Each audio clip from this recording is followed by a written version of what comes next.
everyone. I'm Mary Hinton, the president of the College of St. Benedict, and on behalf of President Hemiseth and myself, it is my pleasure to welcome each of you to tonight's Martin Luther King Jr. Week keynote address, Redeeming the Soul of America, the challenge of King's vision to the faith community. I would like to take a moment to thank each of you for being here tonight, for choosing to engage with the challenging topics of our time, and for seeking to enhance our understanding individually and collectively. Tonight, you have made the decision, to paraphrase Dr. King, to walk in the light of creative altruism. And I want to thank you for choosing to learn, live, and love in community. Thank you for choosing to think critically and discern powerfully in the face of complex and critical issues. And may none of us leave this evening unchanged. It is now my pleasure to invite Dr. Kathy Cox, Associate Professor of Moral Theology at St. Ben's and St. John's and St. John's University School of Theology and Seminary, to introduce Father Bryan Massingale. Thank you for being here.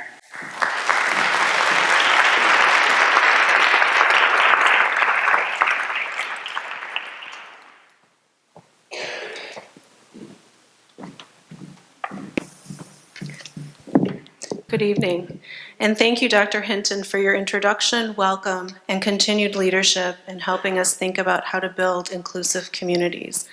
And before I introduce our speaker for tonight, I was asked to give a public service announcement to please check your emails and CSB SJU's website for other events this week. Wednesday, there is a poverty stimulation for those of us to experience economic marginalization. And Thursday, there's a spoken word event with poet and spoken word artist Ashley Hayes, followed by a Theology on Tap event. And then a thank you to the various sponsors who have made the events of this week possible.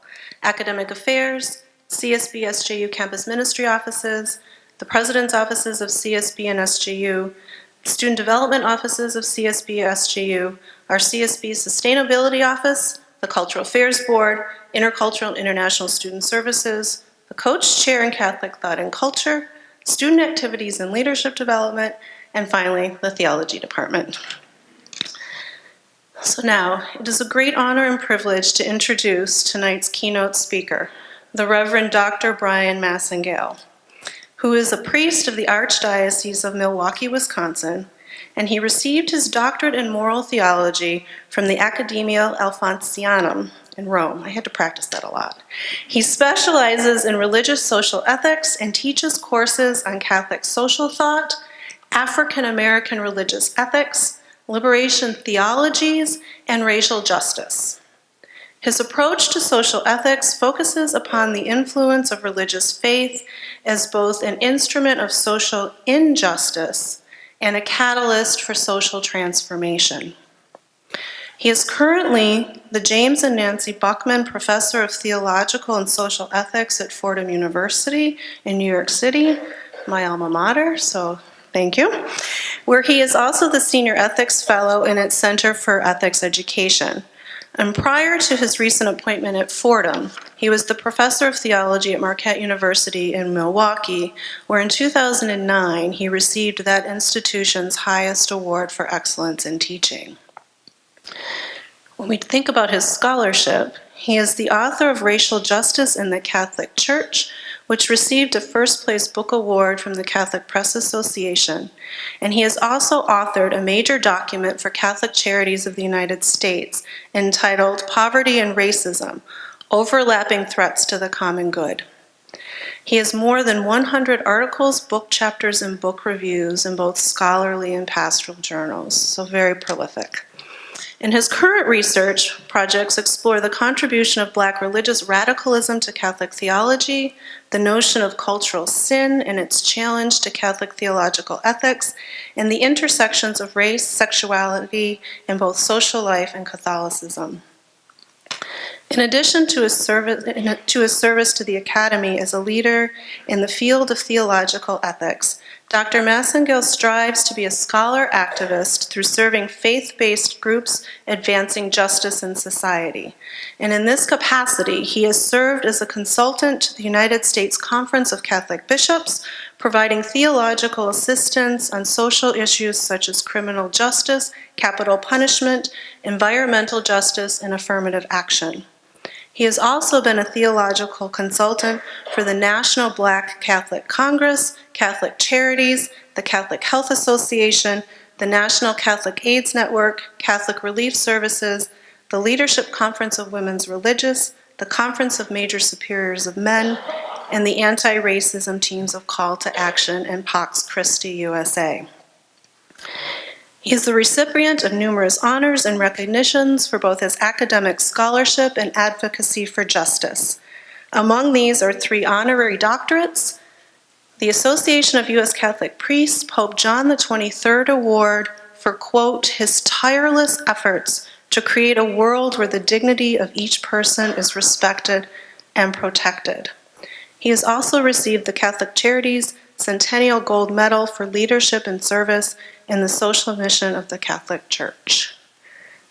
Now, on a personal note, I have been blessed not only by Bryan's writings, but to have heard him preach, present at conferences, and be in various conversations with him over the years, as well as to see why he received the Marquette Teaching Award by having some of his former students in classes.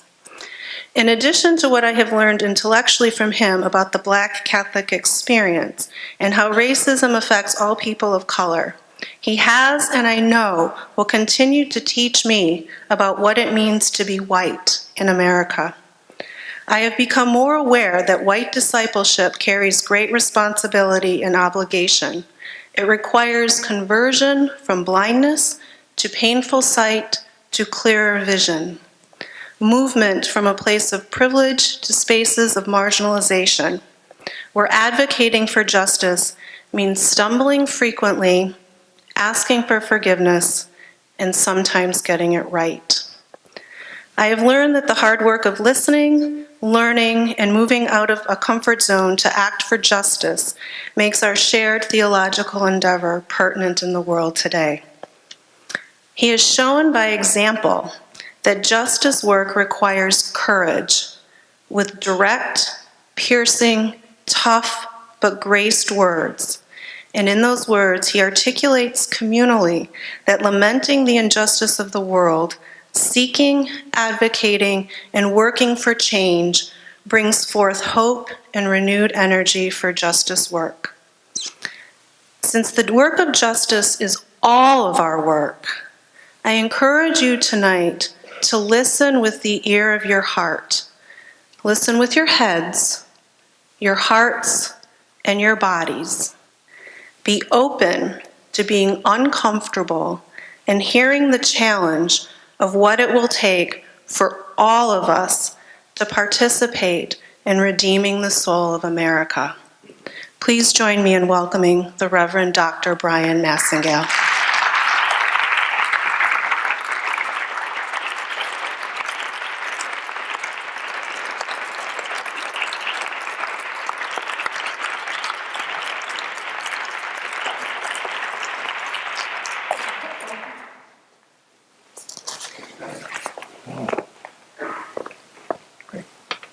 Good evening. There's more of you out there than there's me up here, so let's try that again. Good evening. That's better. Good. You got really Catholic there for just a moment, so let's kind of break that bad habit there. First, thank you to President Hinton and to President Hemiseth for their wonderful invitation to be with you as you begin to celebrate the legacy and the memory of Dr. Martin Luther King Jr. I want to thank the Benedictine women and men here at St. Ben's and St. John's for your hospitality, for proving that you're living up to St. Benedict's model of receiving the guest as Christ. And thank you to Brendan as well for all the many, many emails that it took to get here and make this happen. It's good to be here with my friends in Catholic theology, with Kathy and Jennifer's out there and so many others, and also with my former students who are also present, and I was able to have dinner and lunch and breakfast with them. And I also hear that there are some Johnnies and Bennies in the house. Okay, definitely, good, all right. But it's also good to be with you here at this Benedictine institution, because the one thing I appreciate about Benedictine life, more than hospitality, is that Benedictines have this wonderful way of melding spirituality and study, spirituality and the intellect. And so that's what I want to do with you tonight, is to meld your spirituality and your intellect, and to challenge both our intellects and our spirits as we engage what's going on in the United States in light of Dr. Martin Luther King's witness. One other thing before I move forward. Please forgive me if I do not button my collar and move the tab forward. It's very unprofessional looking, I understand. But before I came here, as I was leaving, I was buttoning my shirt and the button came off. Terrible. Don't have needle and thread with me. And I did have a paper clip, and I tried paper clipping it together, and that didn't work either. So I said, you know what? This is what God served. Deal with it, okay? To redeem the soul of America. The challenge of King's vision to the faith community. Let's see. Yeah. It's written in the book of Proverbs that without a vision, the people perish.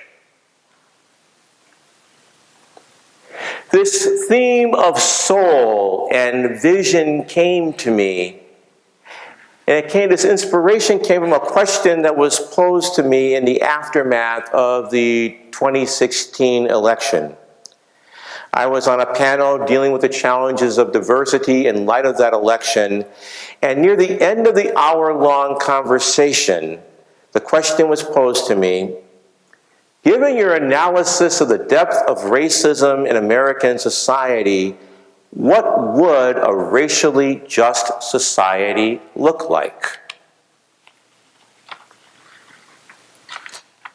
I paused. It was a straightforward question, but it was one that stumped me. I managed to articulate some response, but I have to admit now that it wasn't one that I found very compelling or very articulate. The question haunted me because, truth be told, I did not know what a racially just society would look like. It was easier to say what I was against. It was easier to describe and even to diagnose the social ills that face us, but it's more challenging to articulate the animating vision that compels and inspires the difficult work for justice. So what do we stand for? What are we striving for?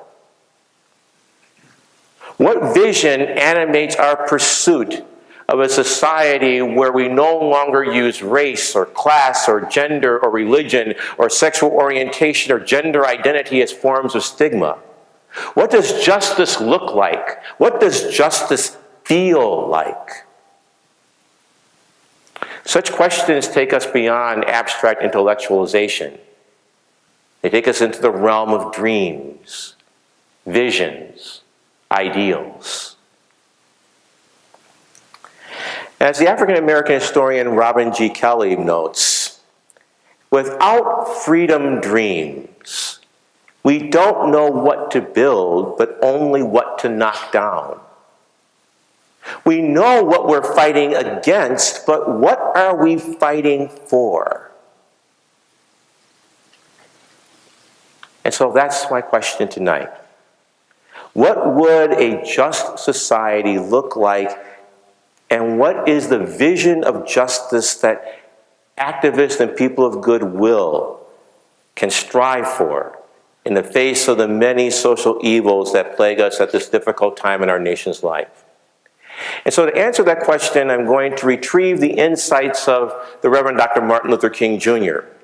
The mission, the motto of his signature organization, the Southern Christian Leadership Conference, was to redeem the soul of America.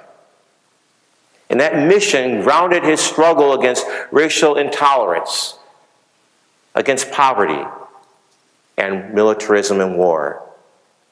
And I think that his thoughts can give us a valuable orientation as we seek to address the pressing questions that face us in healing our fractured society.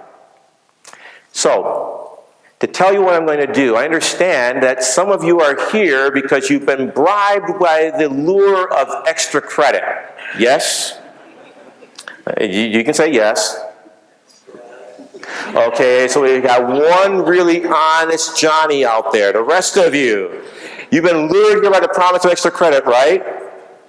Yeah, and that means, not the School of Theology people, no, because you're here out of the love of the discipline of theology. But for the undergrads, you're going to be lured here. That means you probably have to write a reflection paper or something to prove that. Now, if you do, then this is the most important slide for you because it tells you the beginning, the middle, and an end. This is your paper right here. I've written it for you, okay?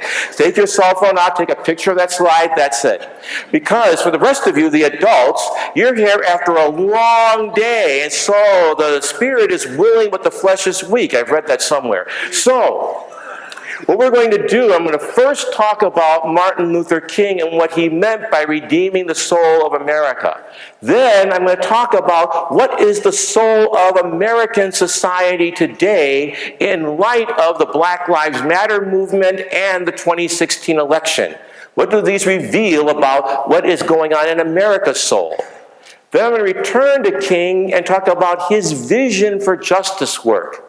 His vision that he encapsulated in his phrase of the great world house and becoming a citizen of the world.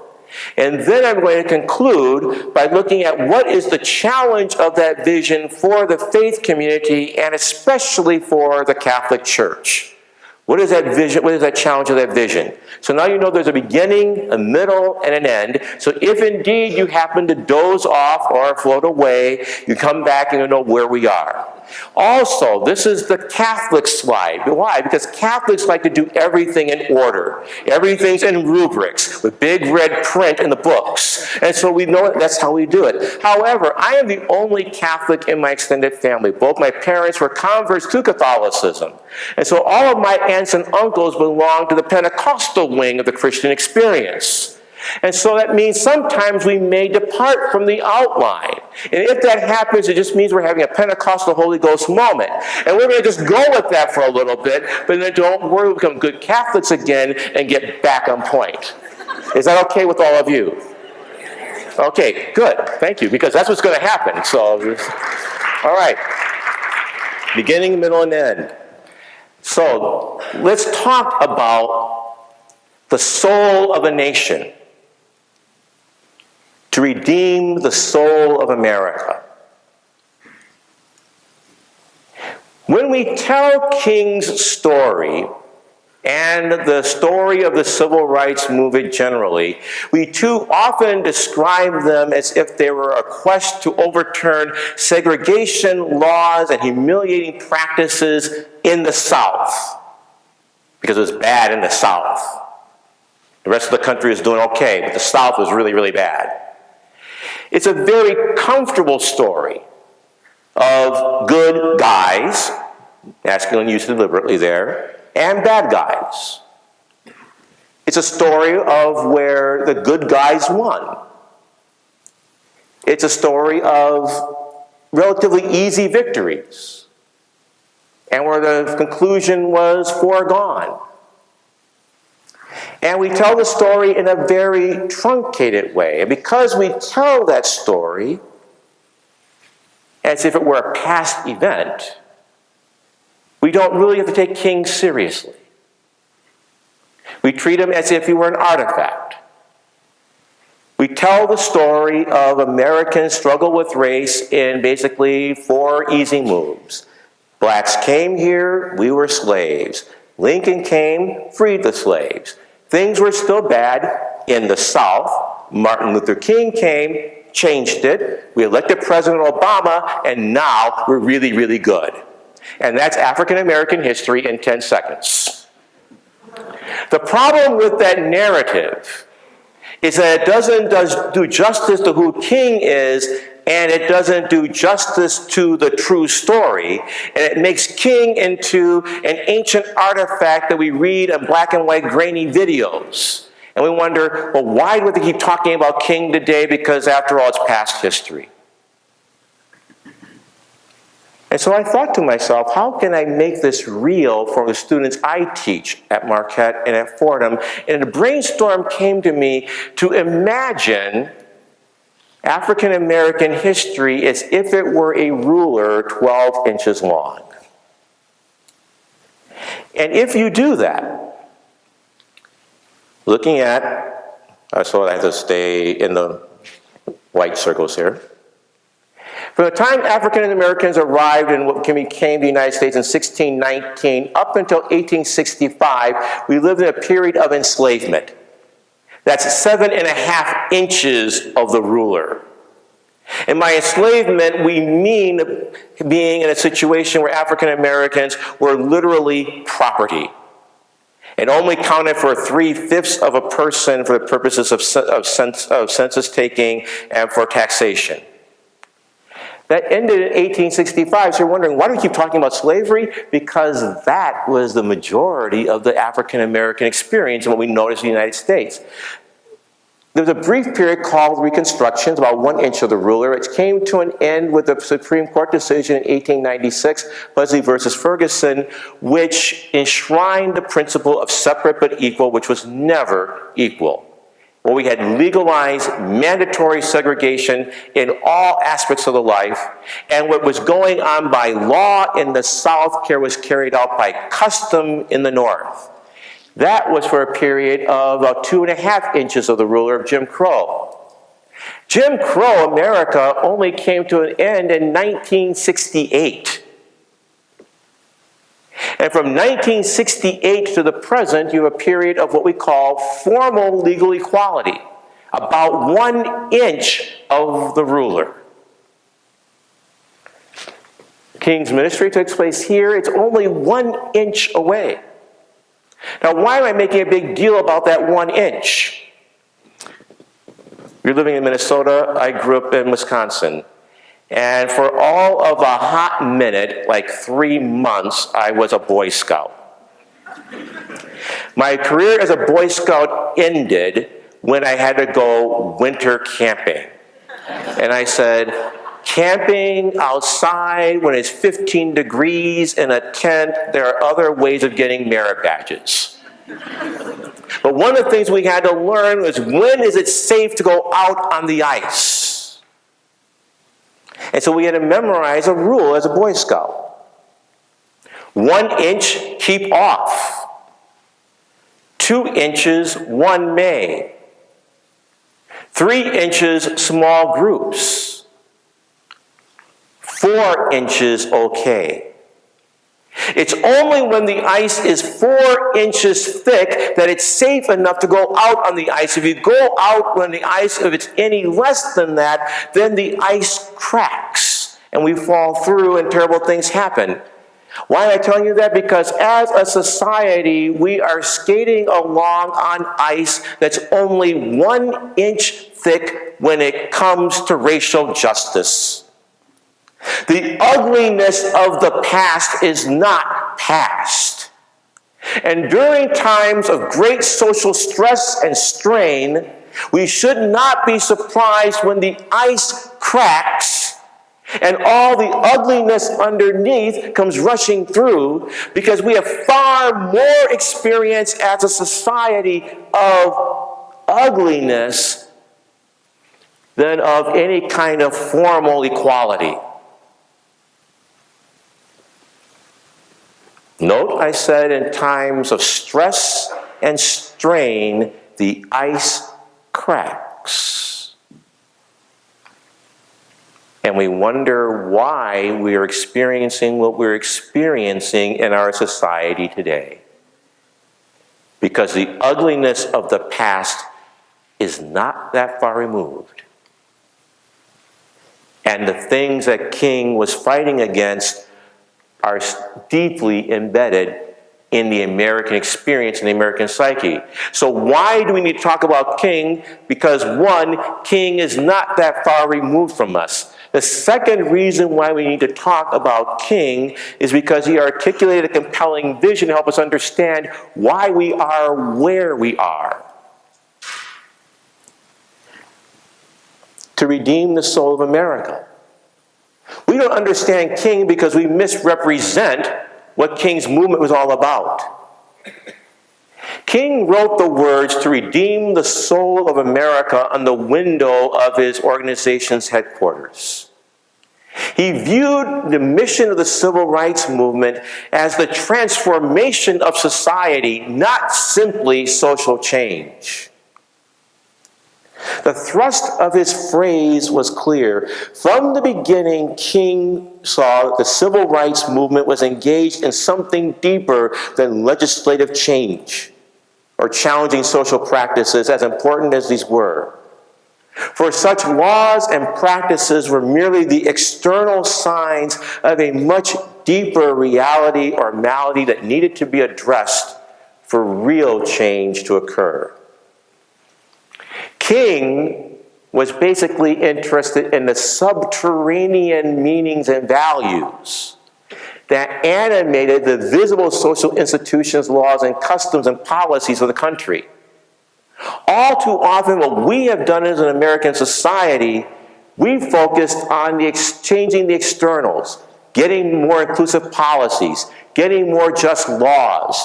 That's important.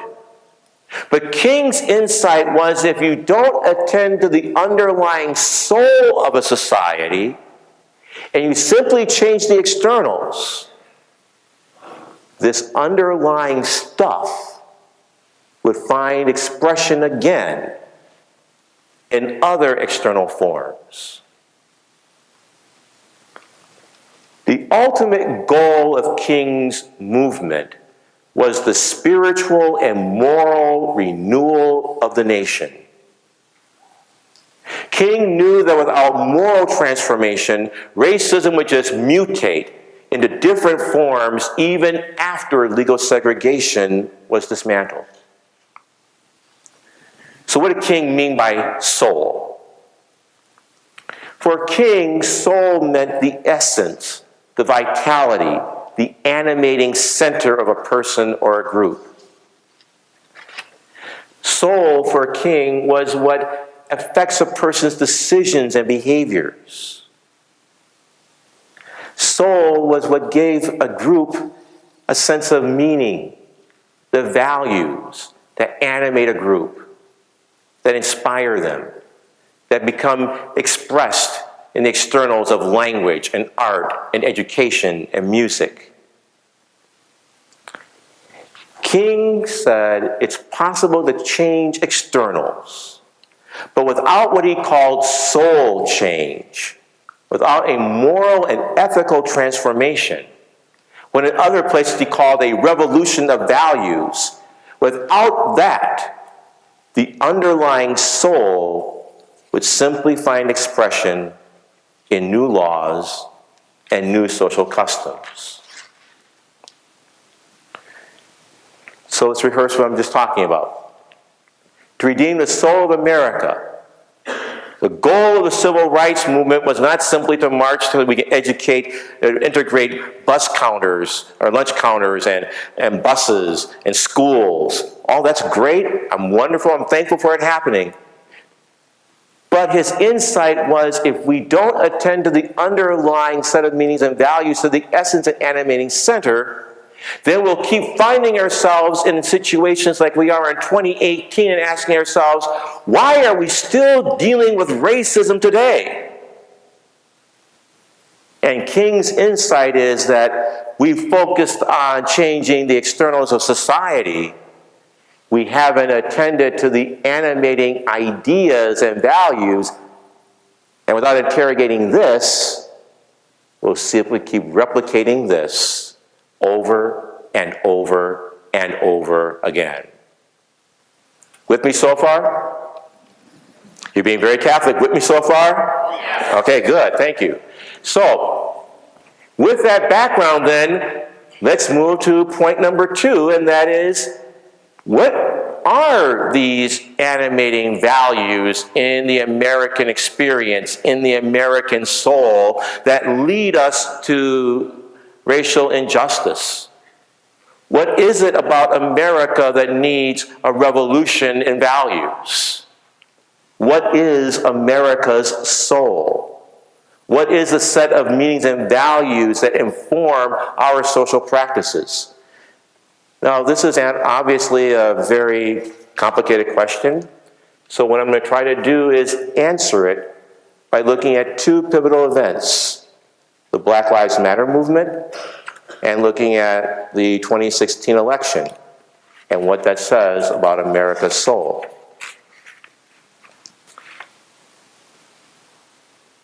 Focus on the Black Lives Matter movement.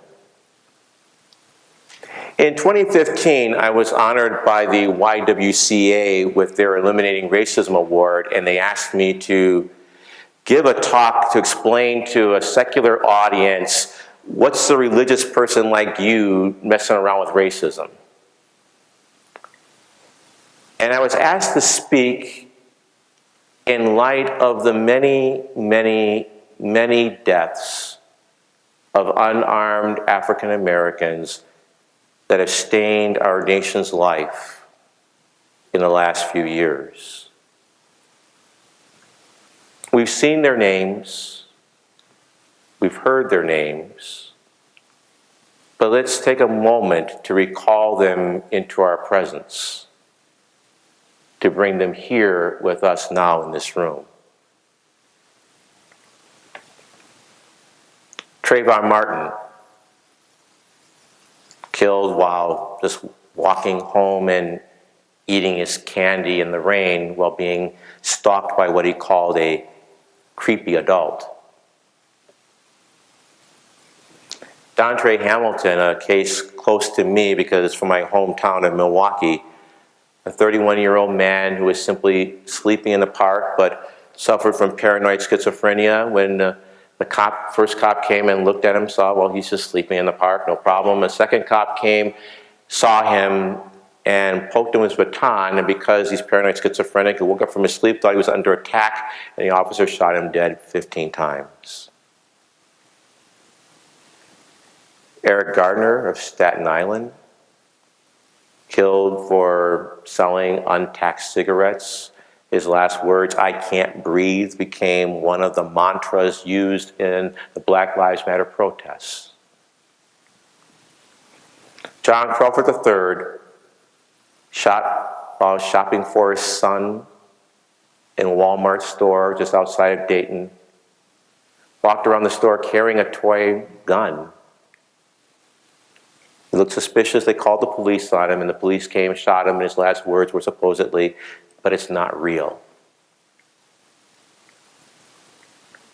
Michael Brown Jr., we've heard that name, we've heard the stories of Ferguson. What we don't understand is that he was also lying dead in the middle of a street and his body left there uncovered for over 4 hours. And when his relatives discovered that he'd been shot and he was dying and laying bleeding in the street, of course they got distraught, because you would get distraught when your loved one is dead. And yet because they were distraught, they were almost threatened with arrest because they dared to be grieving in public. Freddie Gray Jr. of Baltimore died of a high-energy impact injury suffered while being conveyed in a rough ride, in a practice institutionalized by the Baltimore Police Department, whereby people are put unshackled into the police van while it's driven with high speeds through the streets. In Charleston, where 9 African Americans were killed by a young white supremacist while they were at Bible study. It was the worst attack on a black church since the civil rights movement, and it took place while the contemporary seniors in college were in their sophomore year, not that long ago. Sandra Bland, arrested for failing to signal a lane change, but died in prison under mysterious circumstances. But why should a minor traffic violation end in death? A question that still has not been definitively or clearly answered. Alton Sterling in Baton Rouge, Louisiana, shot multiple times at close range by cops. He was not implicated in the crime for which he was suspected, nor did he draw or make any threatening move with the gun that he was carrying with a legal permit. And a case close here, Orlando Castile, whose death was streamed live on Facebook by his fiancée, killed during yet another routine traffic stop, having an unloaded gun for which he had a legal permit.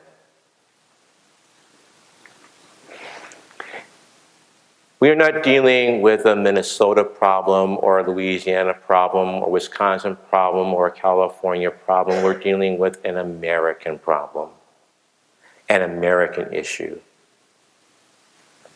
An issue that was captured very eloquently by the New York Times columnist Charles M. Blow when he wrote, "There is an eerie echo in it all. The sheer, morbid, wrenching rhythm of it belies a larger phenomenon, and that is the criminalization of black and brown bodies, particularly male ones, from the moment they are first introduced to the institutions and power structures with which we must interact."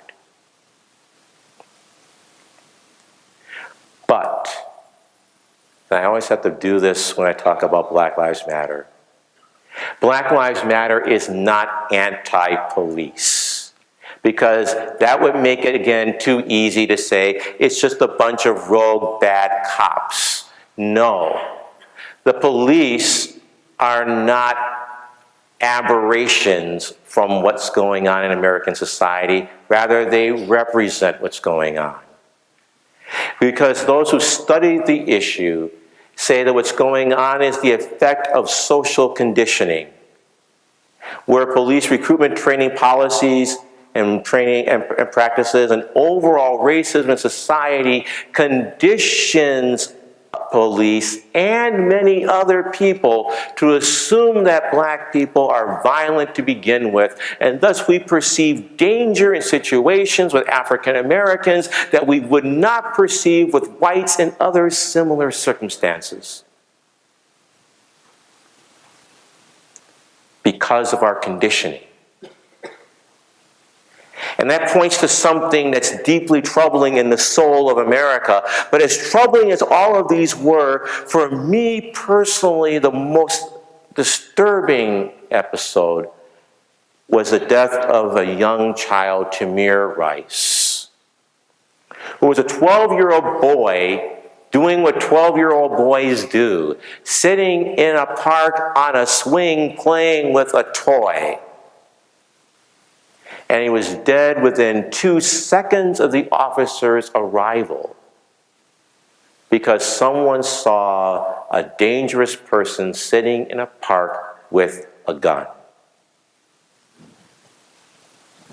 And I remember waking up one time in the middle of the night, and I was crying and I was sobbing, and I don't usually do that. But there was something about this, a 12-year-old boy.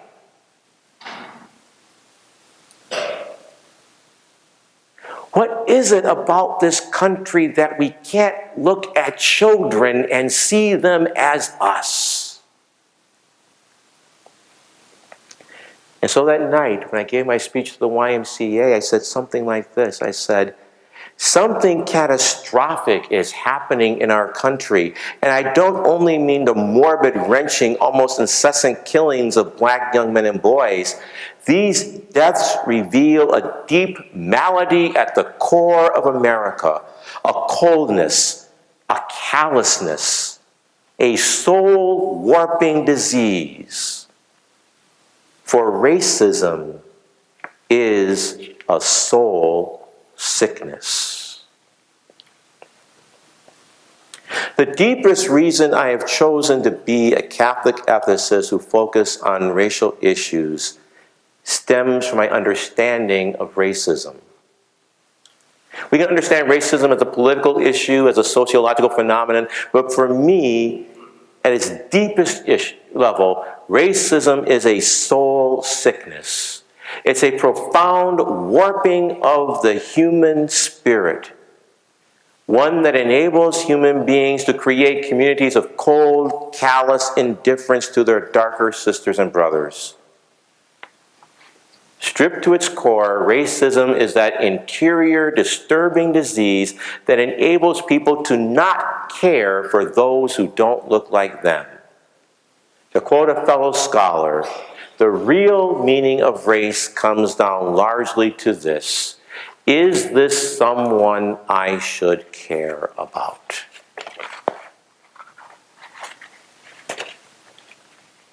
That is the soul question.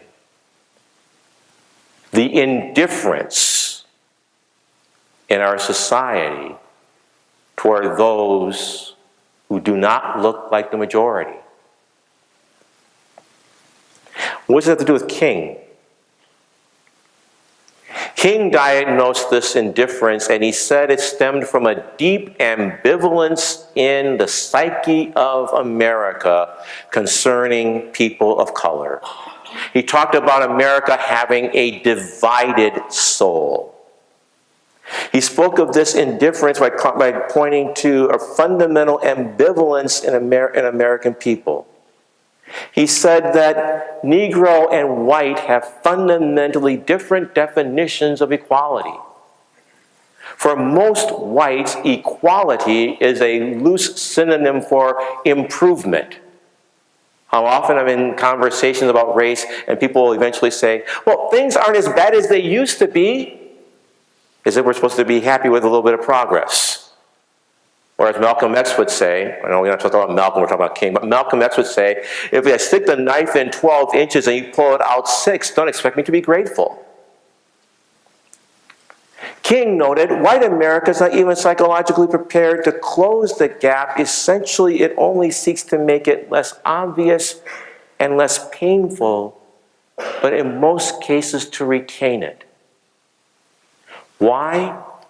Because King said that the majority of white Americans are neither racial justice activists, nor are they unregenerate racists.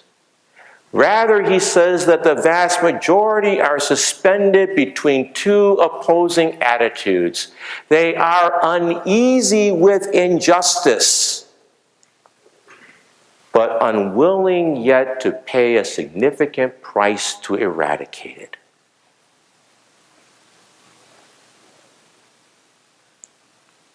And because of that deep ambivalence in the soul of America, we find ourselves in situations where we change external practices and policies, but the underlying ambivalence keeps expressing itself in new ways, in creative ways, in insidious ways.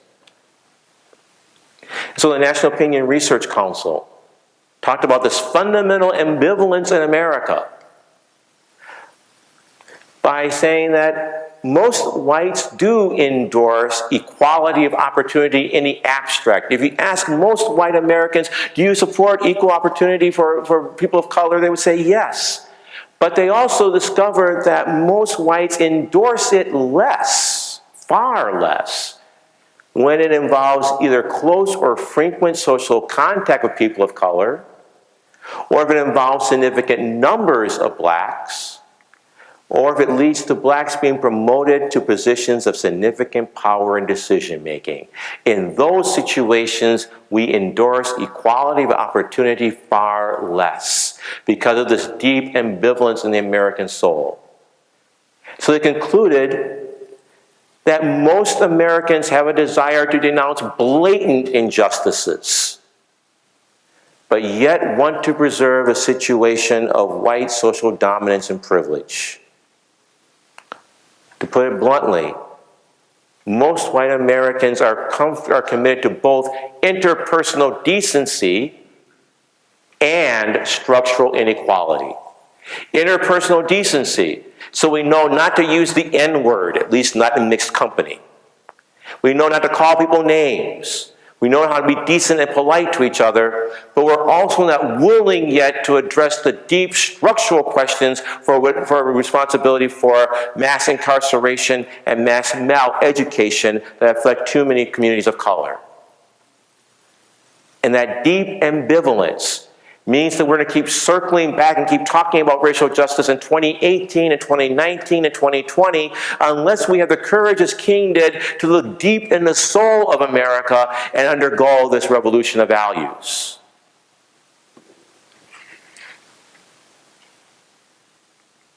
Which brings us to the 2016 election, and what does it say about us as a nation?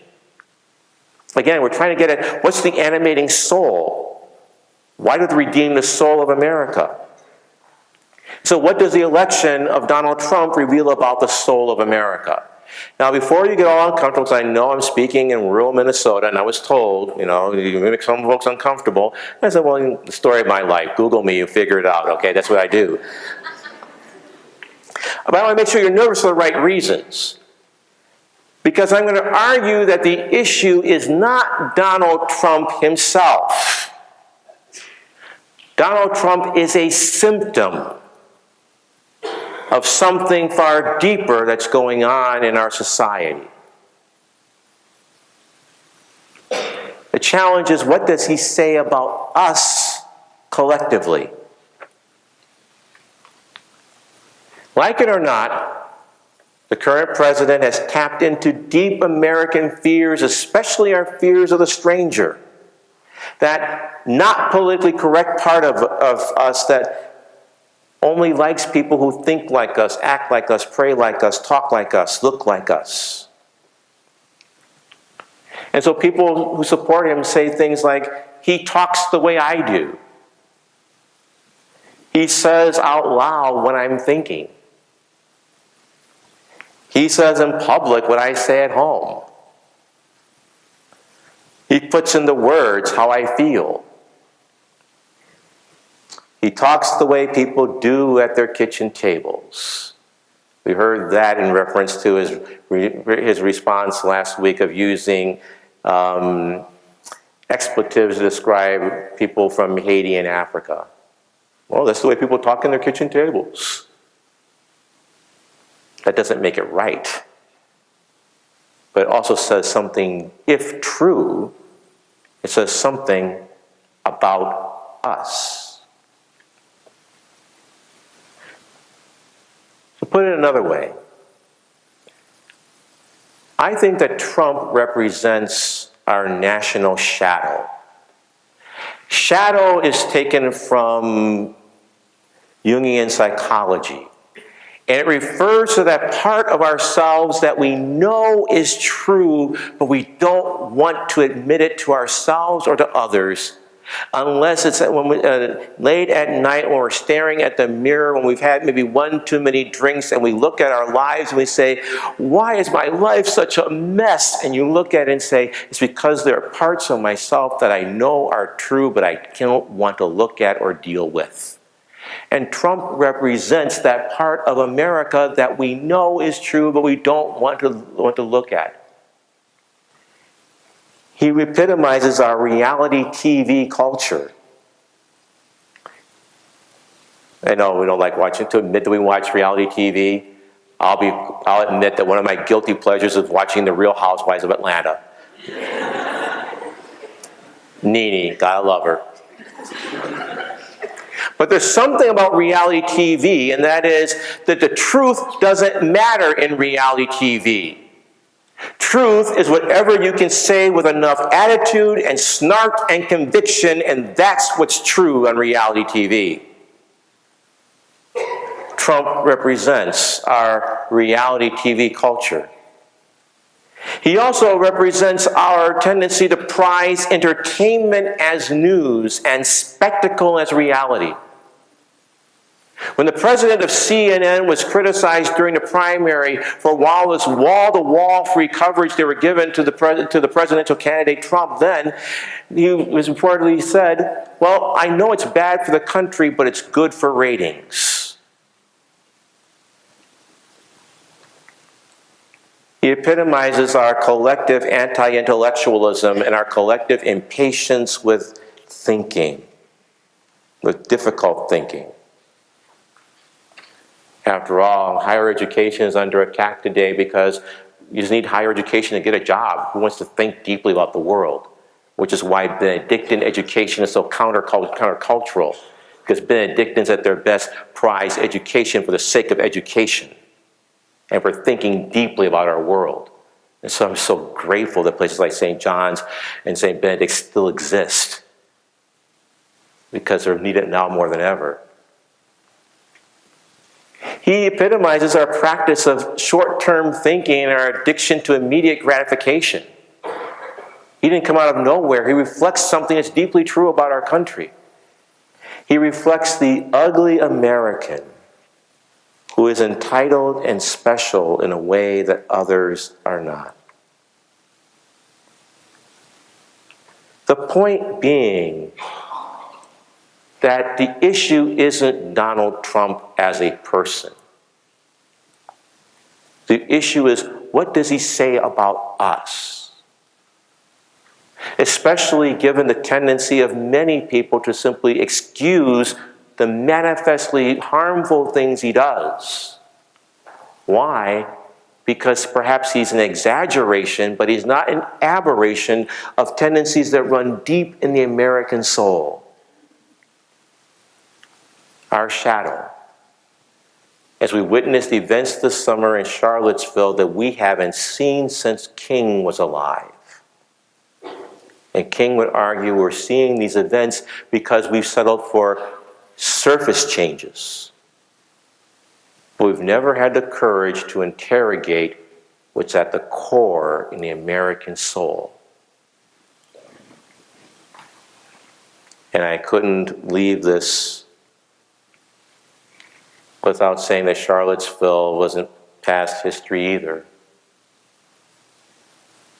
And again, to show that Trump is not alone. It's too easy to pick on him alone, because after his S-hole countries comment, we see another commentator who says, okay, yes, Trump shouldn't have called them S-hole countries. A little respect is in order. They're S-hole nations.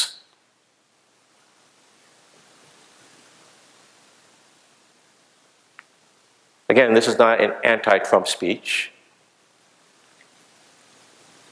We're talking about redeeming the soul of America. King would say we have soul work to do. And we trivialize King when we make him only about integrating a lunch counter or a schoolroom. He wanted much, much more for America and from America. So let's look at the visions that King would offer us. A vision for the soul work. A vision for healing this deeply fractured society that we live in. What is the moral vision that King would offer to us as we engage in a new movement for racial justice? One epitomized by the Black Lives Matter movement. But the Black Lives Matter movement is simply the continuation, the latest iteration of the long-standing quest for freedom in America. Visions are conveyed in metaphor and image. And the mature King used the image of the great world house to articulate the ideal that America needed to embrace in order to have a genuine revolution of values. The great world house was a place where people related across their differences according to norms of love and justice. He wrote toward the end of his life, "We have inherited a large house, a great world house, in which we have to live together, black and white, Easterner and Westerner, Gentile and Jew, Catholic and Protestant, Muslim and Hindu. A family unduly separated in ideas, cultures, and interests, who, because we can never live again apart, must learn somehow to live with each other in peace." The quest for justice he framed against the horizon of the great world house. King's vision was the realization of an inclusive community where all are welcome, whatever their differences. A human community where all are accepted regardless of their differences. And we owe a debt of gratitude to his widow, Coretta Scott King, who continued his vision and expanded beyond concern with race, but also in terms of gender and sexual orientation. So that we look at gay, lesbian, bisexual, straight, we check that we're all human. That was King's dream. Where differences were not a source of grudging toleration or a source of celebration.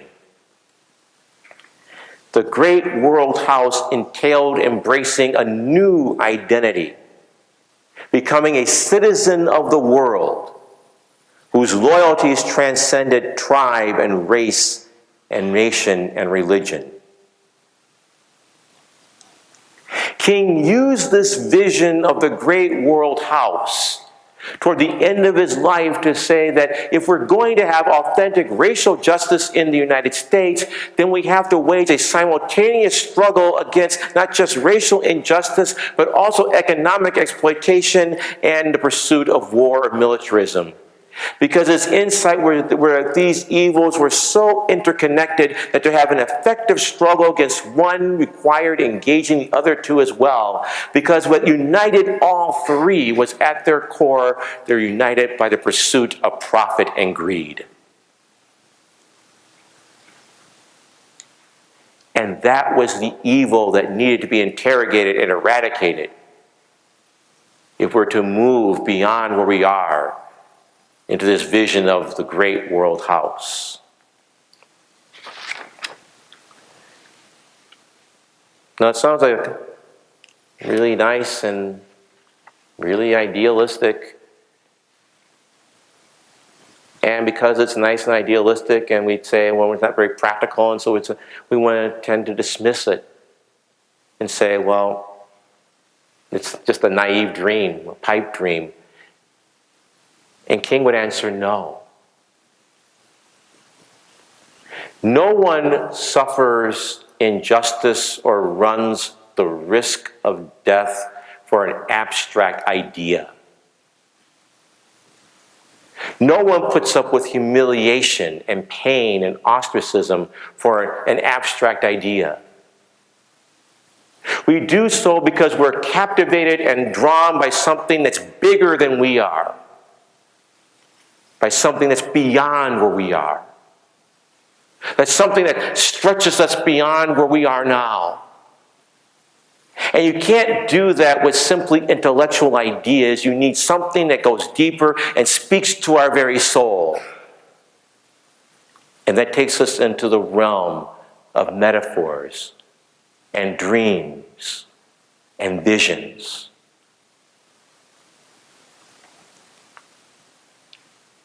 If you're going to understand Martin Luther King, he was profoundly realistic about the reality of evil.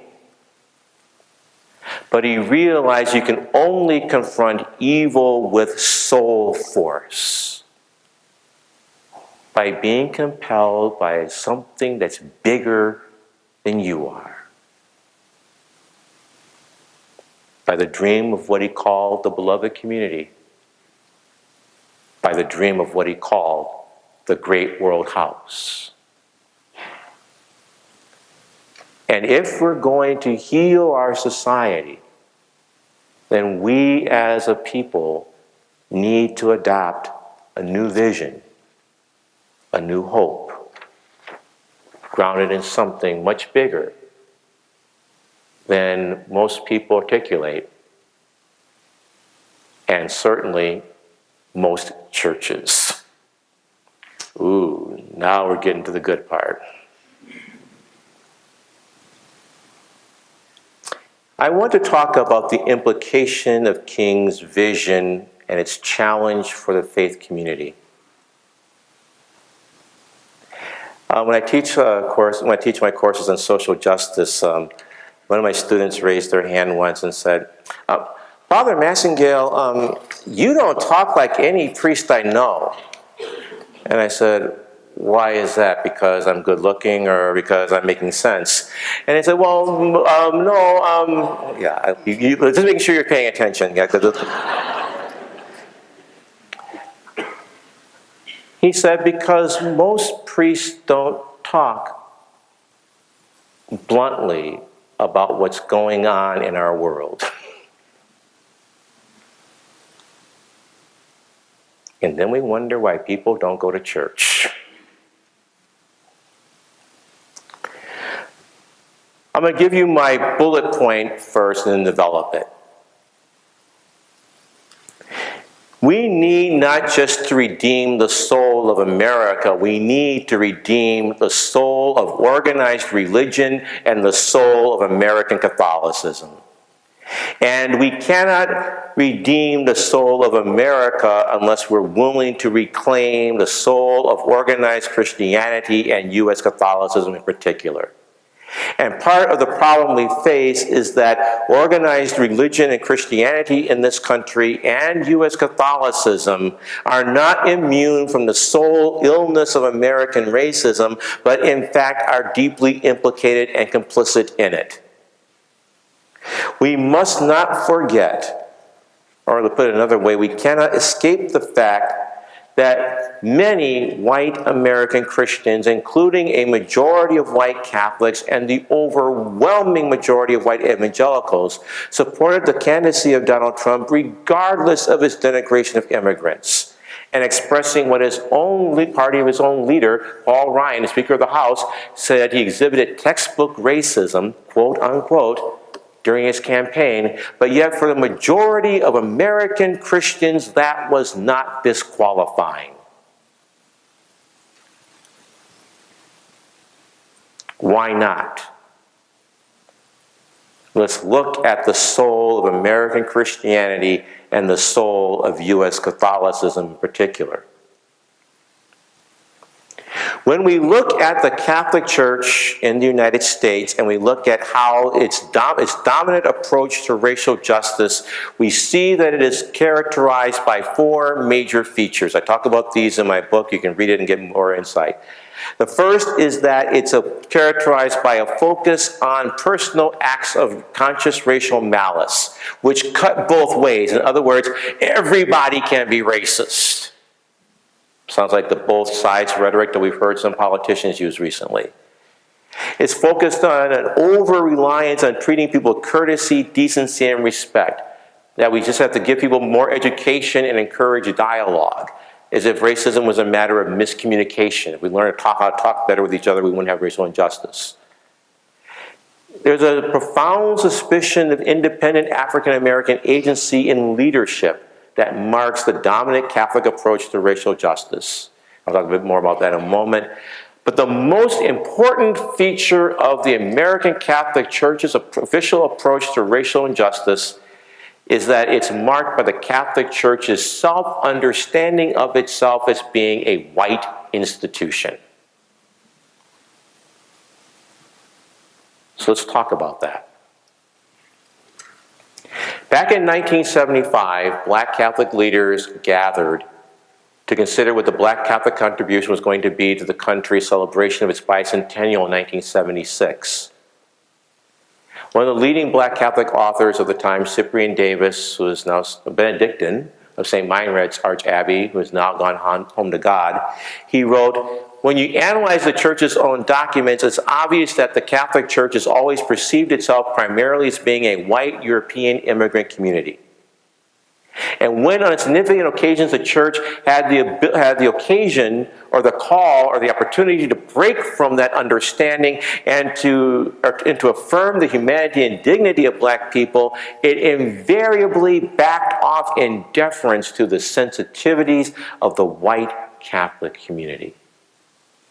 It understood itself as being a fundamentally white institution. And by that, we mean, as I say in my book, the most quoted sentence in the book is right here, what makes the Catholic Church white and quote-unquote racist is the pervasive belief that European aesthetics, music, theology, and persons, and only these, are standard, normative, universal, and truly Catholic. That's what counts as Catholic. Now you might be saying, that's a pretty harsh claim. So let's back it up. For 4 years, I was involved with the U.S. bishops in a process of writing a pastoral letter on the sin of racism. The last document that the bishops wrote, their pastoral letter, was in 1979. That was a while ago now.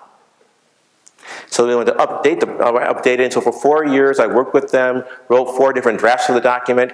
During a discussion of the last draft of the document, some of the bishops made comments like these. If we say what you want us to say, Father Bryan, our people will get mad at us. Another bishop offered the observation, my people won't understand what you mean by white privilege. And so I listened and I wrote down their comments, and at the end I said, thank you, Your Excellencies, for your observations. They've been more helpful than you realize. But I have a question for you. When you say that your people will get mad or your people won't understand, whom do you mean? Because after all, I'm sure that there are many African American, Latino, and Asian, and Native American parishioners in your diocese who understand exactly what's meant in this document and who will welcome with open arms. So who are your people? Now you know why I'll never be a bishop. There was silence in the room. One of the black bishops sitting across from me just put his head down and said, Because these bishops revealed what they truly believe, but seldom say in public, that Catholic means white. And because Catholic means white, the Catholic Church in the United States will engage race, but only at a pace and in a manner that doesn't make white people uncomfortable. So, for example, I was asked to talk in one diocese where the bishop told me, Father Massingale, thank you for coming. Our diocese needs you, and I want you to say anything you want about race, but just don't mention white privilege, because that makes people very uncomfortable. Or another said, don't say anything divisive. It's got to be effective. Or my favorite one, after working with a group of superiors of major men's religious groups, who asked me during the question and answer period, we're a German province. We're proud of being a German province. We want to remain a German province. We love being a German province. Now, how can we attract black men to our order?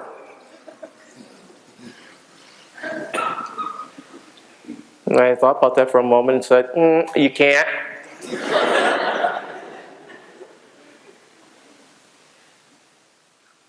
Or when I give talks like this, oftentimes people will say, well, now how can I talk about race in my parish or in my classroom or at my school and not make white people uncomfortable?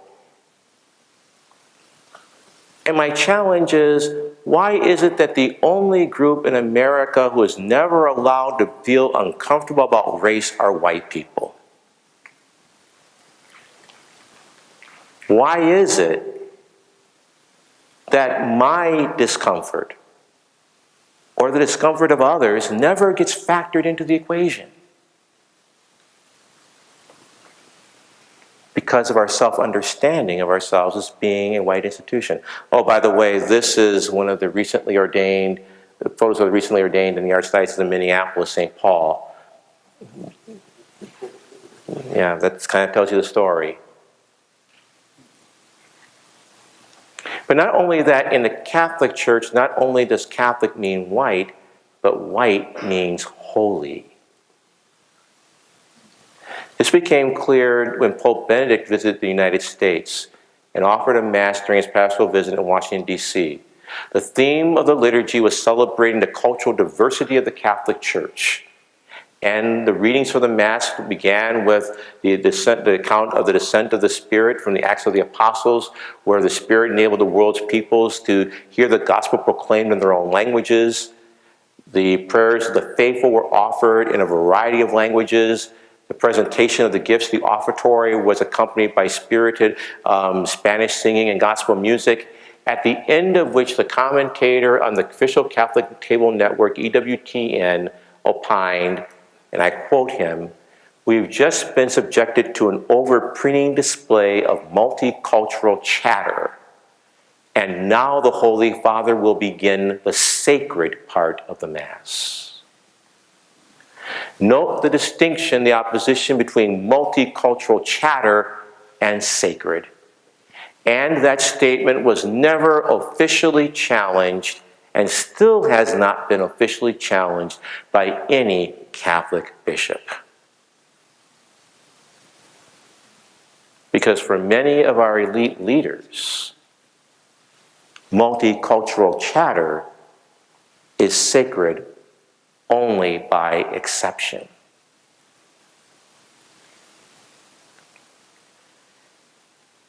My point is that if we're going to redeem the soul of America, we have to do some deep introspection ourselves. We cannot redeem the soul of America unless we also redeem the soul of American organized religion and American Catholicism. And I say this not as someone who makes a career out of bashing the church. I've been a priest now for 35 years. I love the church. But like Martin Luther King, there can be no deep disappointment where there is not deep love. And I speak out of profound love, and yet also profound disappointment for my church, because I know what my church should be and ought to be. And I lament the fact that we're not.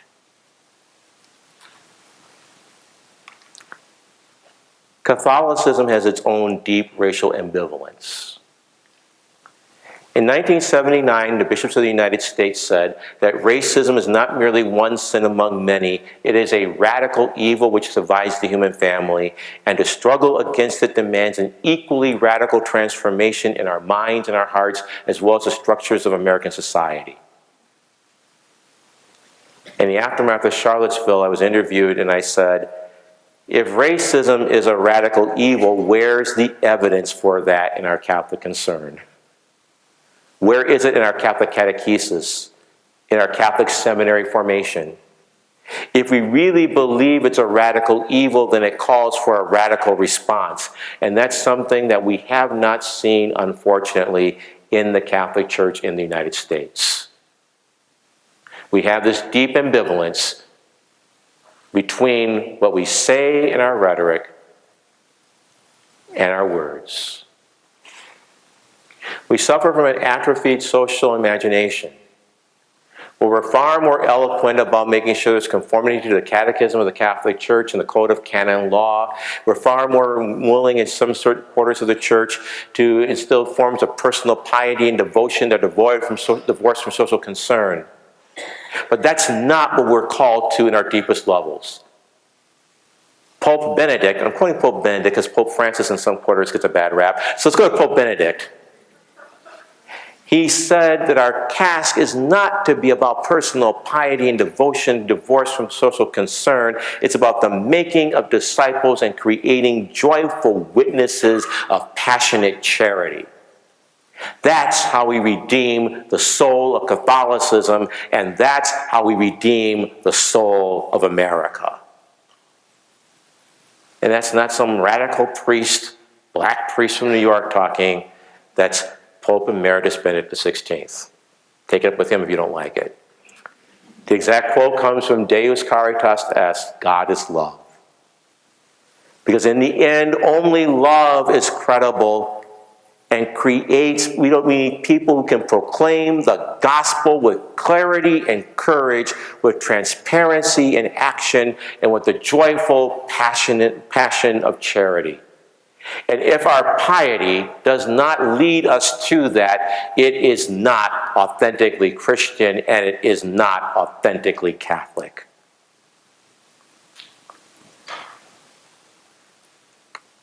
And Pope Francis reminded us of that when he addressed the joint session of Congress during his visit in 2015, and he posed the question, what makes America great? And he said, a nation can be considered great when it defends liberty the way Lincoln did, when it fosters a culture that enables people to dream as of full rights for all their brothers and sisters, as Martin Luther King sought to do, when it strives for justice and the cause of the oppressed, as Dorothy Day did by her tireless work, and the fruit of faith becomes dialogue and sows peace, in the contemplative style of Thomas Merton. That's what makes America great. And he concluded by speaking to our soul. In these remarks, I have sought to present some of the richness of your cultural heritage, of the spirit, the soul of the American people. It is my desire that this spirit continue to develop and grow so as many young people as possible can inherit and dwell in a land which has inspired so many people to dream. Pope Francis, Pope Benedict, and Martin Luther King are all on the same page. You can't have authentic social transformation in this country unless we're willing to look deep and redeem our soul.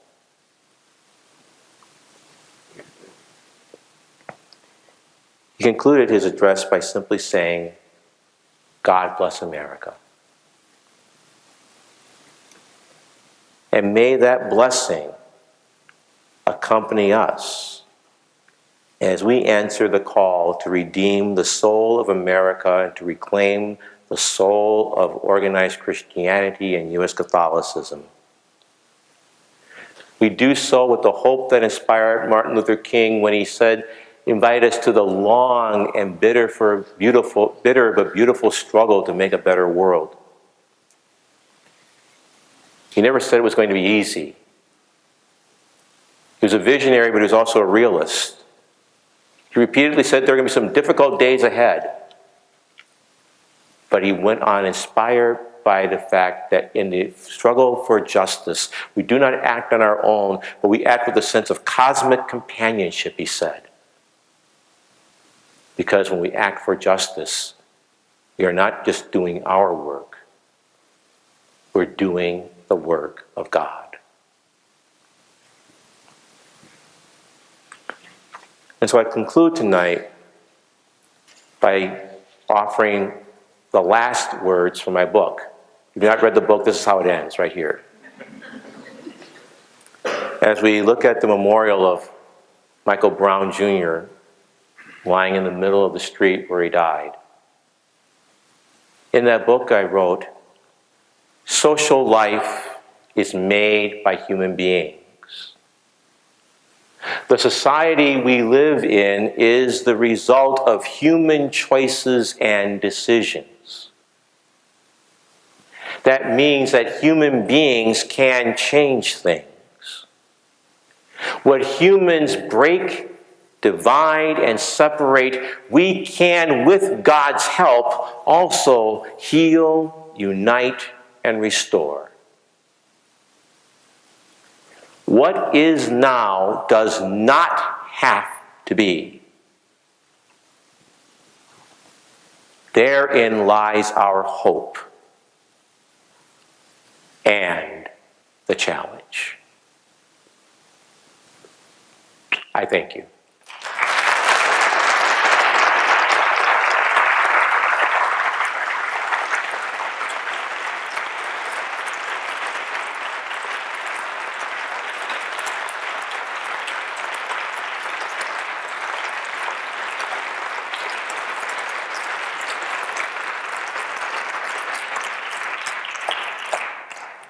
I believe we have a few moments for a Q&A or whatever, and I think there are microphones somewhere. However, we're going to work with that. People are dealing with that. So if you have question, comment, gentle rebuttal, whatever, if you would come to the microphone. For those of you who need to catch a bus or something like that, I won't be too offended if you need to leave. But conversation, questions, Q&A would be more than appropriate and welcome.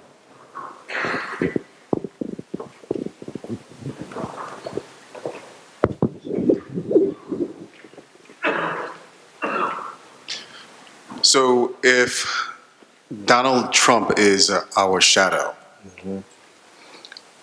what was Barack Obama? I think that Barack Obama represented America at its best. But I think the reason why I think Donald Trump is important is because I think that it showed that I think that we entered into a premature place of premature congratulation.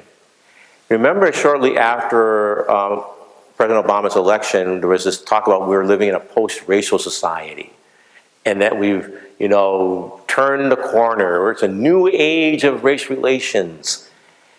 And I think what the election of Donald Trump has shown is no. That was true of part of America, but not all of America. That there was, and remember that during Obama's presidency, he was one of the most reviled presidents. He suffered a lot of the indignities that we did not heap upon other presidents, and it wasn't simply because of disagreement with his policies. In other words, there was something that was deeply unhealed, deeply malignant. And what Trump reveals is that there was an unhealed stain of racism that we never fully addressed. And so, yes. And the other thing that gives me some hope is the fact that our shadow is not going unopposed. Praise God. But that doesn't mean it's not there. And one of the reasons I like to talk about Trump as being our shadow is it gets us out of this temptation of personalizing or demonizing him, but to say that he would not be where he is if he did not come from somewhere. And that's what we don't want to look at and say, what's that somewhere and what's that something? And it's not about understanding the Trump voter. It's about understanding us. And that's the thing I want to talk about. Because yes, I think Obama does represent something that's good and holy and wholesome. Not saying he's perfect, none of us are. But to say that, to go from that to this, says that it's speaking to something that we don't want to look at. And that's what I mean by the shadow.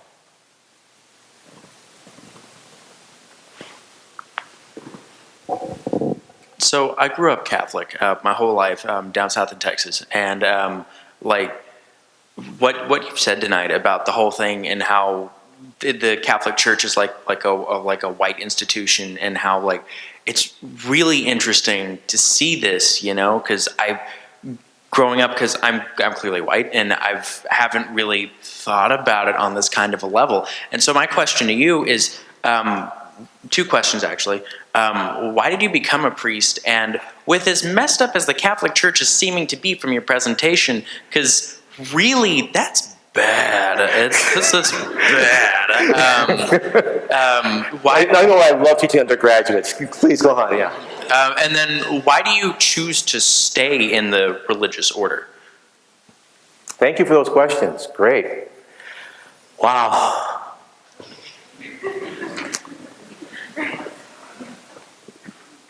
Does anyone have anything easy to ask me? Okay. I'm glad you asked the question, why did I stay? Because all too often people ask me the question, why did I become a priest? And for me, the more accurate question is, why do I stay? And there are a couple of answers to that. The first answer to the question is that when I try to leave, something always draws me back. And I'll be honest and say that there have been times in my life, even as a priest, where I've given the church a timeout. Now note how I put that. I didn't take a timeout from the church. I put the church in the timeout corner. Because frankly, yes, the church is pretty messed up, as you say. The church is a very human, sometimes pathetically timid institution that needs to be dragged into greater and greater fidelity to its core beliefs of Jesus Christ. And like you, I've had to answer the question over and over and over again, and my commitment to the Catholic Church, I'm just going to be very, very honest. You asked a very honest question, I'm going to give you a very honest answer, and that is, at times my commitment is a very conflicted one.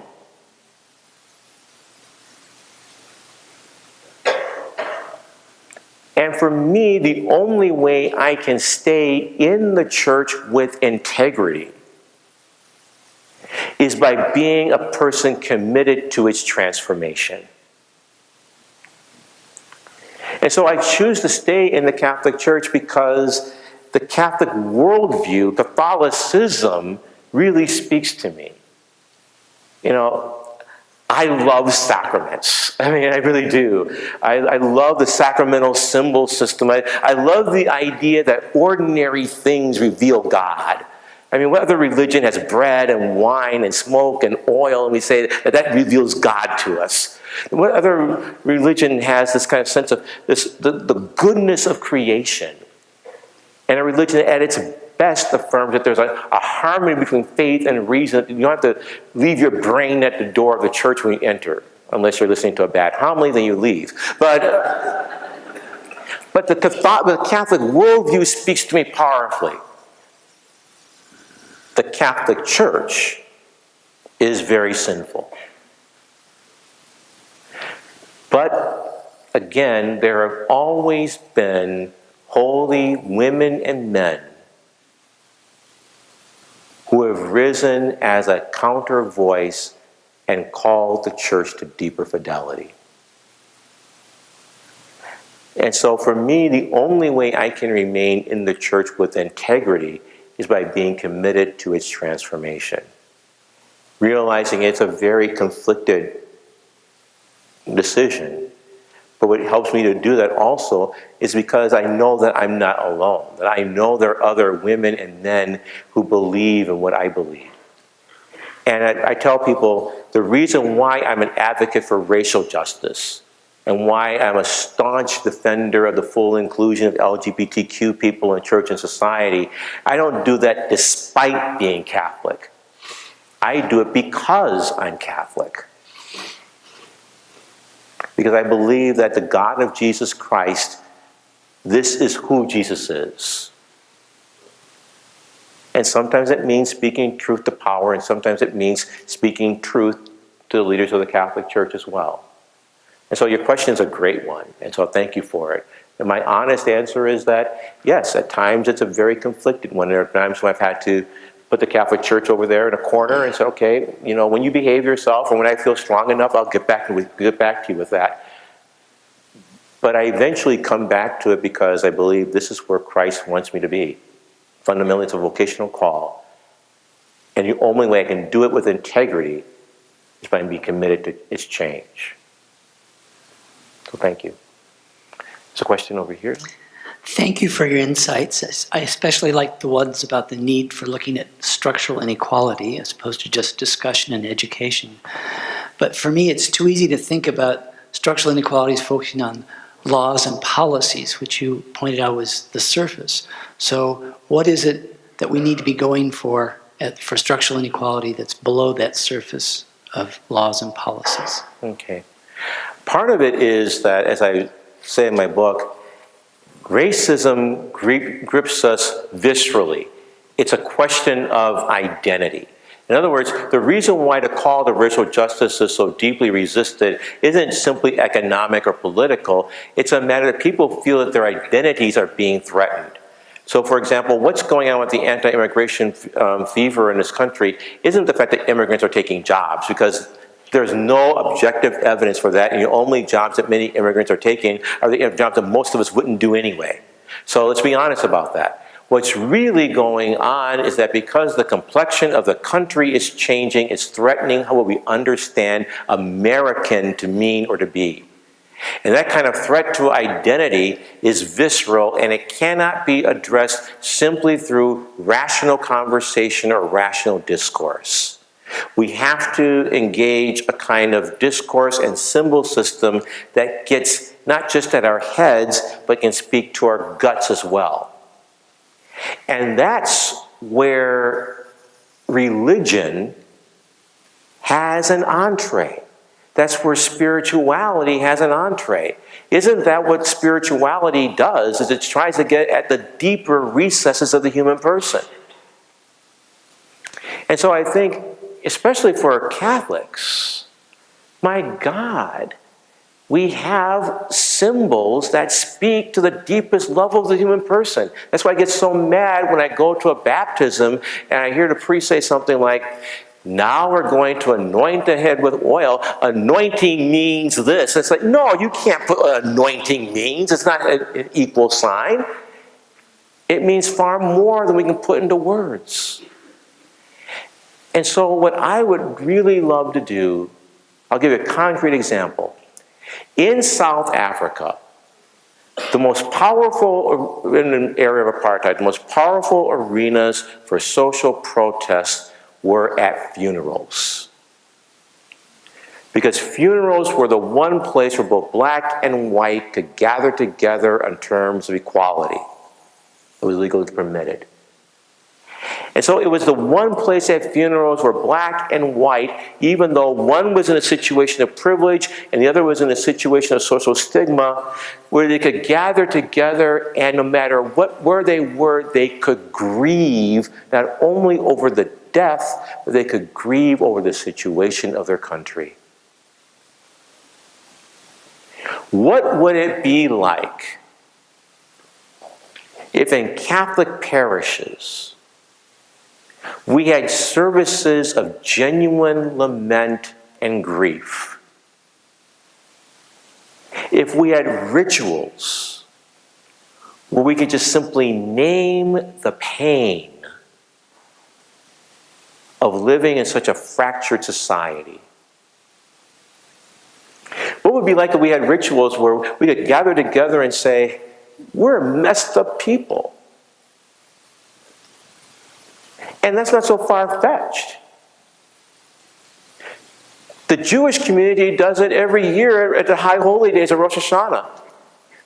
When they blow the shofar and they gather the community together, and the community gathers and says, we have as a community have fallen short of God's commands. Not as individuals, but as a people.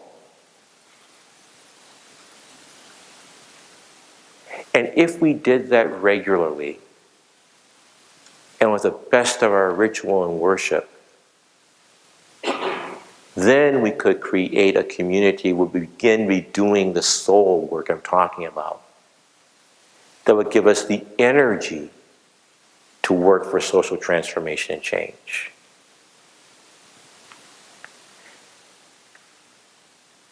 But we're not even willing to preach on racism. I ask my students all the time, when's the last time you heard a homily on racism in your church? And the vast majority of them say, never.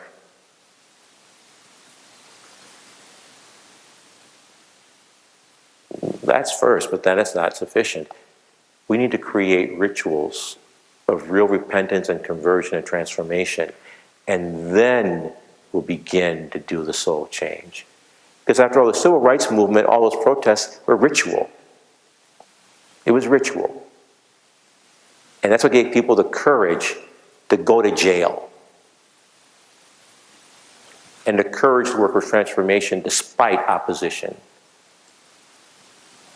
Because they kept being renewed by ritual.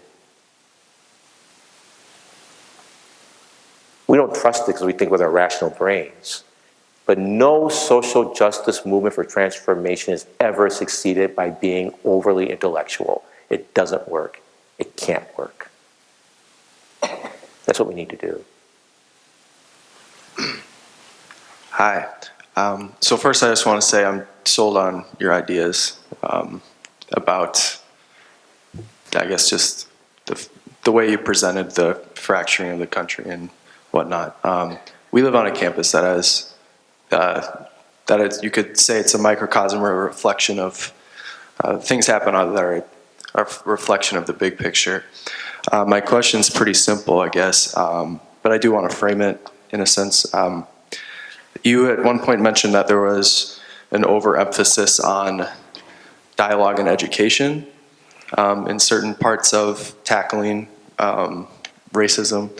I guess my question would be, what would be like your prescription, or like how would individual people in like this kind of setting start to make a difference? Because we kind of live with this assumption now that you can't necessarily change someone's mind drastically anymore. There's certain camps that people won't step from.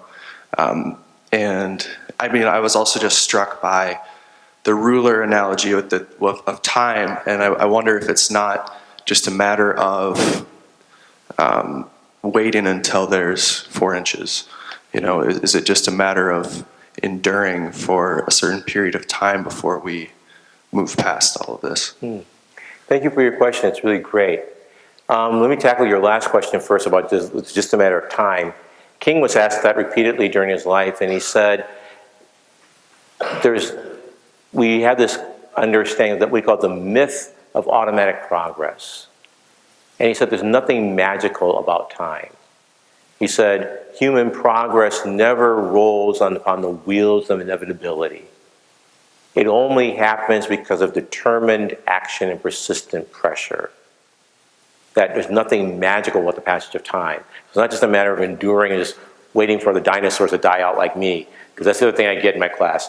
Oh, Father Massingale, racism, that was a problem for your generation. And I said, yeah, as soon as the dinosaurs die out, then your generation is purged from all of this. And they laugh. You know, I was like, okay, great, at least you're honest and you realize that's not quite true. So it's not a matter of time. By overemphasis on dialogue and education, I don't mean to say that they're not important, they are, but they're not sufficient. That something more is needed. And what dialogue and education at their best can do is to create the conditions by which people can make the next step. And so when you said, the other thing I want to gently challenge is when you say that people are just locked in their camps and they can't move. And I don't believe that. Do I believe that everybody can be reached? No. But like King said, you don't need to reach everybody, just need to reach the right bodies.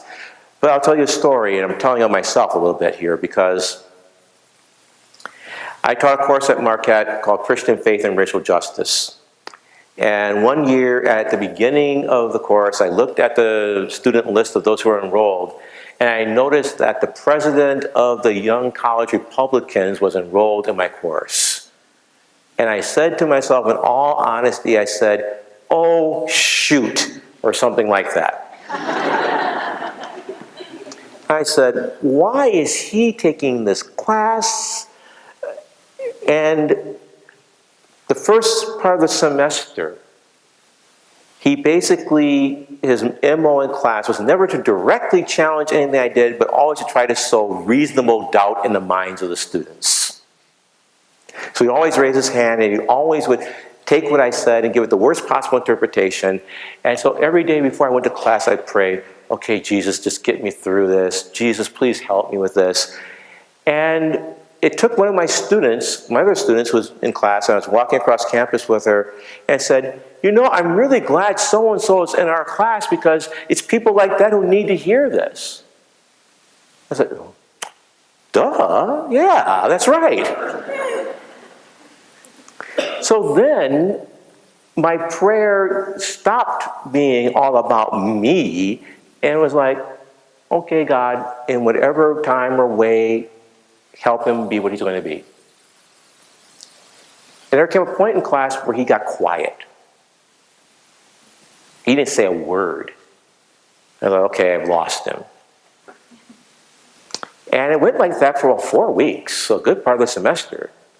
Until one day we were reading King's letter from her Birmingham jail, and he came into class and he came up to me and said, this was the best thing we read all semester. And I said, really?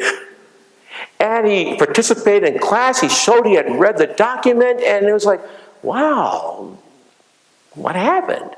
So at the end of the course, I gave them the course evaluation, and I asked them to reflect upon the question, what did they learn in the class that affirmed what they believed before they entered the class, and what did they learn to challenge them?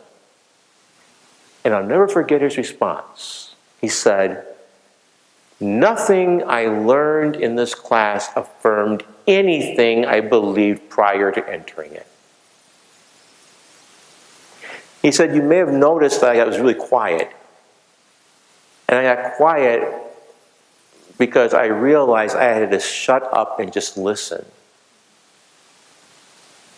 And I had to listen to the pain of Black and Latino students when they talked about their experience here at Marquette.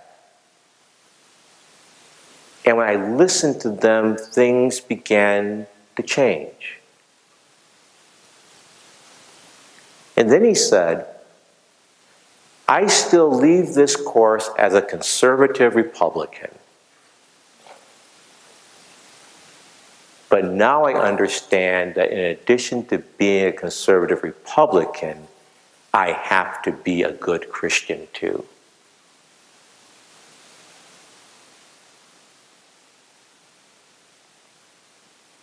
And I tell that story because I think we too often think that people are locked in their camps or whatever. And I think they tell the story for a couple of things. One, we have to approach people with the attitude that where you are now is not where you're necessarily going to end up. And we have to be open to people's ability to transform and change. We can't affect that or make them. All we can do is create the conditions for the possibility for people to change and to grow. And to say that you don't have to be a liberal Democrat.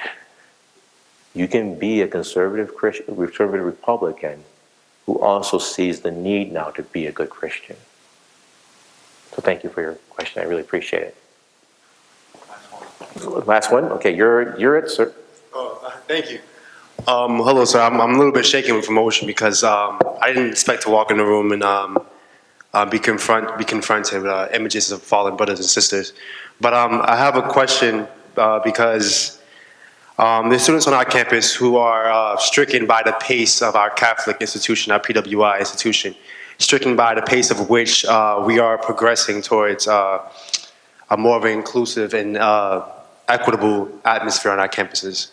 And I see, I'm a third-year student, and I see students who are stressed out, students who are depressed, students who are honestly leaving, honestly going through so much being here, so much stress being here that it's hard for me to see every day.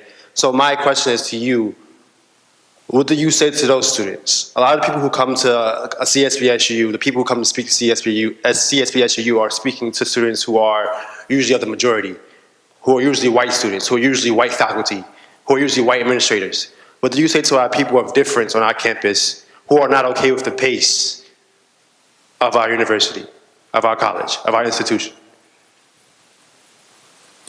Thanks. Thank you for that. I want to say that I resonate with, when you talk about students feeling stressed, depressed. You probably have experiences like you don't want to leave the safety of your residence room because you just can't deal with an environment where there are just these subtle signs that tell you every day that you don't belong, that you're not welcome, that there's something that's different about you. And you named it accurately. The daily, hidden, silent, but terrible stress that it takes to endure in that kind of environment. I say a couple of things. One is that it has never been easy to be a person of color in the United States. That's the reality. It's never been easy. Two, you can't do it by yourself. Take it as one who has invaded more white spaces than people feel comfortable with.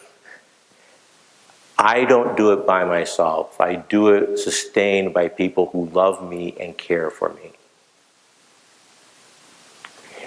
And then we need to go back and we need to remember the stories of our community that got us here. So I remember when I was in high school, well, in 8th grade, and we had to choose a high school for myself. And I wanted to go to a school called Mesmer High School in Milwaukee because it was a Catholic school that was the most integrated. All my friends were going to it. And my parents said, no, because you have to go to a one that's more academically challenging. I said, okay, fine. So I applied to the Jesuit prep school. I thought you can't get much more academically challenging than a Jesuit prep school.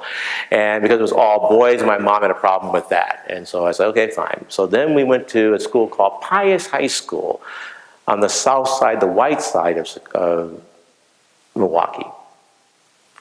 And my dad was a very conservative Catholic who went to Pius.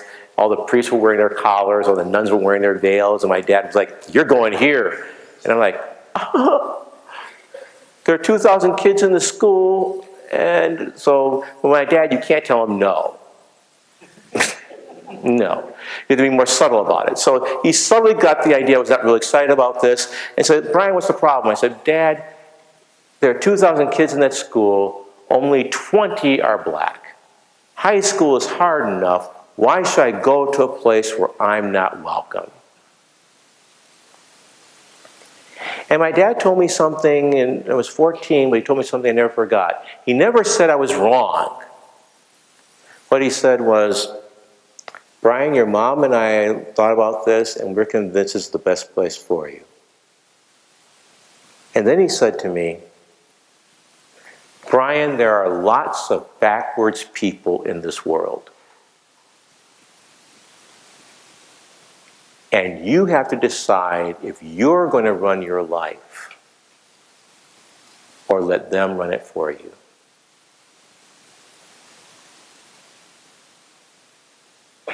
And I never forgot that. He never said I was wrong. And there were times, a lot of times, when it was really hard to be in that environment. But I never forgot what he had to say. That there are lots of backwards people. But I cannot allow them to set the limits of what I'm going to achieve. And so I need to surround myself with a support system that will get me through. I need to be with safe people who allow me to cry and to vent and to scream. And also to laugh and to celebrate. I also need to root myself, I'm speaking myself as a man of faith. I can't do it without being a man of faith. I can't. I'm not saying that my answer is yours, but I offer that. And as far as the pace of change, my God, yeah, pace of change, good God. Sometimes I think, we've been talking about this since 1619. But the image that sustains me is that I realize that I'm part of a relay race. One other story, and then I'll let you go, because your question is profound. When I was about 5 years old, my grandmother was driving me to the store. And my grandmother had one of those old Ramblers with a big oversized steering wheel and the long seat in front. And my grandmother didn't believe in using seat belts. So whenever she came to the stop sign, she just put her arm out there to hold you back. And now we all know with our adult minds that if we actually got into a car accident, her hand would not be really much use. But it felt comfortable having your grandmother, holding you back. And so we came to the stop sign. So remember, my grandma put her hand out there and held me back.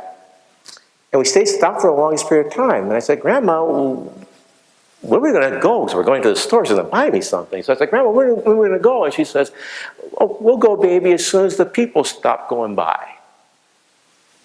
And we're looking at the window, seeing all these people marching down the street. And I asked my grandma, I said, Grandma, what are they doing? Why are they marching? And she said in words I'll never forget, she said, they're marching for your rights. They're marching to set us free.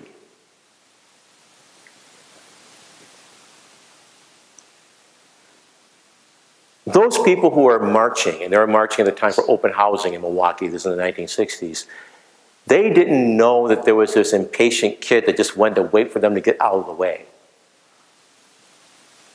But I know that I could not do what I'm doing now if it weren't from what they did then. They ran a relay race and they passed the baton to me. So I can run the race and do my work that I'm doing now. They didn't see what I see. I probably will die not seeing the end or the goal line. But what keeps me going is the conviction of knowing that if I don't run my leg of the race, those who come after me won't be able to run theirs. And so what keeps me going is people like you, because I'm doing what I'm doing now. You know what I'm going to do? I'm doing what I'm doing now so I can pass the baton to you.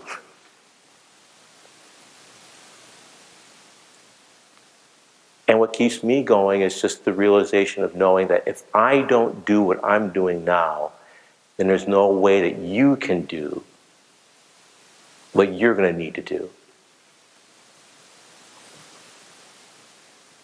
We're in this relay race. And each one of us runs a little further than the other one. It's not up to us to break the tape at the end of the race. It's up to us to run our best race